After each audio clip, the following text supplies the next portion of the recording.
قالت الاعراب آمنا قل لم تؤمنوا، پلس کا انکار ہو گیا نا، ایمان تو نہیں ہے تمہارے اندر، ولیکن قولوا اسلمنا درمیان میں آ گئے، ولما يدخل الایمان فی قلوبکم مزید تاکید ہو گئی ایمان تمہارے دلوں میں داخل نہیں ہوا۔ لیکن اب آگے چلیے، وَإِن تُطِيعُوا اللَّهَ وَرَسُولَهُ لَا يَلِدْكُم مِّنْ أَعْمَالِكُمْ شَيْئًا، اگر تم اللہ اور اس کے رسول کی اطاعت کرتے رہو گے اللہ تمہارے عمل میں کوئی کمی نہیں کرے گا۔ اس سے ثابت ہو گیا منافق بھی نہیں، اس لیے کہ منافق کا کوئی عمل قبول نہیں، منافق تو وہ مائنس ویلیو ہے، اس کے ساتھ کوئی نیکی قبول ہو نہیں سکتی۔ کیا عبداللہ ابن ابی کی نمازیں قبول ہوئیں؟ اگرچہ وہ نماز حضور کی امامت میں ادا کی جا رہی ہے، لیکن کیا اس کی نماز قبول ہو سکتی تھی؟ وہ آپ کو یاد ہوگا واقعہ، جب مرا ہے وہ شخص رئیس المنافقین عبداللہ ابن ابی، اس کے بیٹے ہیں عبداللہ ابن ابی، وہ مومن صادق، نوجوان نہایت صالح۔ اب ایک سعادت مند بیٹے کو تو باپ سے محبت ہوگی کہ نہیں ہوگی؟ وہ بیٹا حاضر ہوتا ہے حضور کی خدمت میں، حضور میرے والد کا انتقال ہو گیا، آپ اپنا کرتا عنایت فرما دیجئے تاکہ میں اس کو کفن دوں۔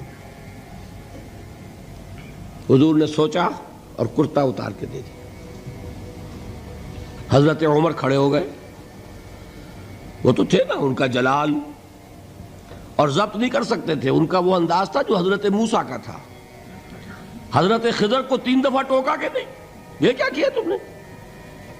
بغیر کسی جرم کے اس بچے کو ختم کر دیا، یہ کیا کیا تم نے؟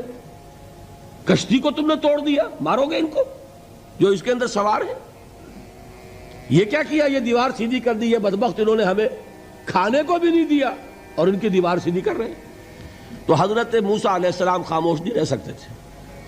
انک لن تستطیع معی صبرا، یہی معاملہ حضرت عمر فاروق کا تھا۔ کھڑے ہو گئے، حضور کیا کر رہے ہیں؟ اس دشمن خدا کو آپ اپنا کرتا دے رہے ہیں، اس نے یہ کیا، اس نے یہ کیا، اس نے یہ کیا۔ حضور مسکرا کر فرماتے ہیں، عمر میرا کرتا اسے اللہ کے عذاب سے نہیں بچا سکے گا۔ کبھی سنا آپ نے؟ لیکن ایک ہے مروت، ایک ہے شرافت۔ اس نیک اور صالح نوجوان نے آ کر مجھ سے ایک بات کہی، مجھ سے سوال کیا نا، کیا میری شرافت اور مروت اسے گوارا کر سکتی ہے کہ اس کا ہاتھ میں خالی لوٹا دوں؟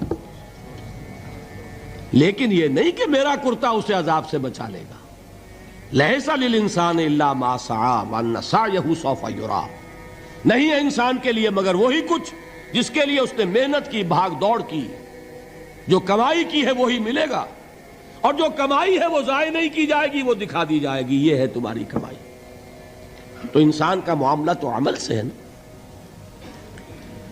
اور میں یہ بھی بتا دوں، لطیف باتیں ہیں یہ کرتا حضور نے دیا کیوں؟ ایک تو آپ کی شرافت اور مروت، اسی شرافت اور مروت کا ایک اور پہلو یہ تھا، حضور اس شخص کا ایک احسان اپنے اوپر سمجھتے تھے۔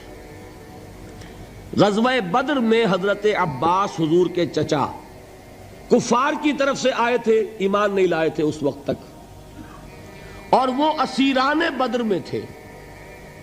بدر کی جنگ کے بعد جو قیدی تھے ان میں عباس بھی ہیں رضی اللہ تعالی عنہ۔ ان کو پاس کرتا نہیں تھا، کرتے کی ضرورت پیش آئی، وہ طویل القامت انسان تھے۔